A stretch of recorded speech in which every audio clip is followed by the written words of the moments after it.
ಕನ್ನಡಿಗರ ತಾಳ್ಮೆ ಪರೀಕ್ಷಿಸಿದ್ರೆ ಸುಮ್ಮನಿರಲ್ಲ.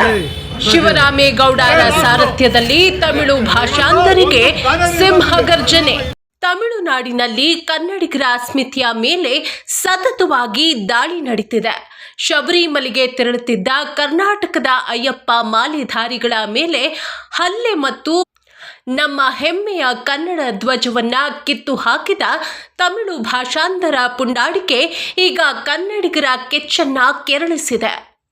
ಈ ಅನ್ಯಾಯದ ವಿರುದ್ಧ ಸಾರ್ವತ್ರಿಕ ಹೋರಾಟದ ನೇತೃತ್ವವನ್ನು ವಹಿಸಿಕೊಂಡಂತಹ ಕರ್ನಾಟಕ ರಕ್ಷಣಾ ವೇದಿಕೆಯ ರಾಜ್ಯಾಧ್ಯಕ್ಷರಾದಂತಹ ಶಿವರಾಮೇಗೌಡರ ಆದೇಶದಂತೆ ಇಂದು ಬೆಂಗಳೂರಿನಲ್ಲಿ ಕರ್ವೆ ಕಾರ್ಯಕರ್ತರು ಬೀದಿಗಿಳಿದಿದ್ದಾರೆ. ಮಲ್ಲೇಶ್ವರಂನ ಸಂಪಿಗೆ ಚಿತ್ರಮಂದಿರಕ್ಕೆ ಮುತ್ತಿಗೆ ಹಾಕಿದ ಹೋರಾಟಗಾರರು ಅಲ್ಲಿ ಅಳವಡಿಸಲಾಗಿದ್ದ ತಮಿಳು ಭಾಷೆಯ ಭಿತ್ತಿಪತ್ರಗಳು ಮತ್ತು ಜಾಹೀರಾತು ಫಲಕಗಳನ್ನು ಕಿತ್ತೆಸೆದಿದ್ದಾರೆ. ಹಿಂದೆ ಎಲ್ಲ ತಮಿಳು ಬೋರ್ಡ್ಗಳನ್ನು ತೆರವುಗೊಳಿಸುವಂತೆ ಮಾಲೀಕರಿಗೆ ಗಡುವು ನೀಡಿದ್ದಾರೆ.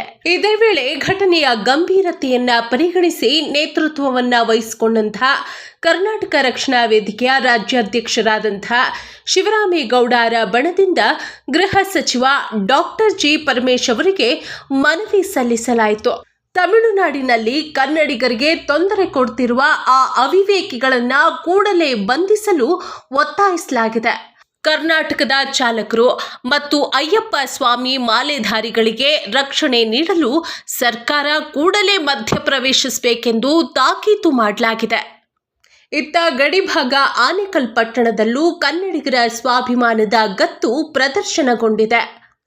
ಕರ್ನಾಟಕ ರಕ್ಷಣಾ ವೇದಿಕೆಯ ರಾಜ್ಯ ಉಪಾಧ್ಯಕ್ಷರಾದಂಥ ಎನ್ ಲೋಕೇಶ್ ಗೌಡ ಅವರ ನೇತೃತ್ವದಲ್ಲಿ ಕರ್ನಾಟಕ ನೋಂದಣಿಯ ಕಾರಿಗೆ ತಮಿಳುನಾಡಿನ ಡಿಎಂಕೆ ಬಾವುಟ ಅಳವಡಿಸಿ ಮೆರೆಯುತ್ತಿದ್ದವರನ್ನ ಅಡ್ಡಗಟ್ಟಲಾಗಿದೆ.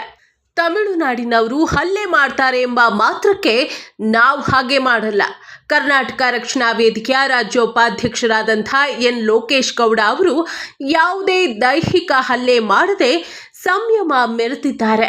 ಆ ಬಾವುಟವನ್ನು ಅವರ ಕೈಯಲ್ಲೇ ತೆಗೆಸಿ ಇದು ಕನ್ನಡದ ನೆಲ, ಇಲ್ಲಿ ನಮ್ಮ ನೆಲದ ಧ್ವಜಕ್ಕೆ ಬೆಲೆ ಕೊಡಿ ಎಂದು ಬುದ್ಧಿವಾದ ಹೇಳಿದ್ದಾರೆ. ಕನ್ನಡಿಗರು ವೀರರಷ್ಟೇ ಅಲ್ಲ, ವಿವೇಕಿಗಳು ಎಂಬುದನ್ನು ಲೋಕೇಶ್ ಗೌಡರು ಸಾಬೀತುಪಡಿಸಿದ್ದಾರೆ.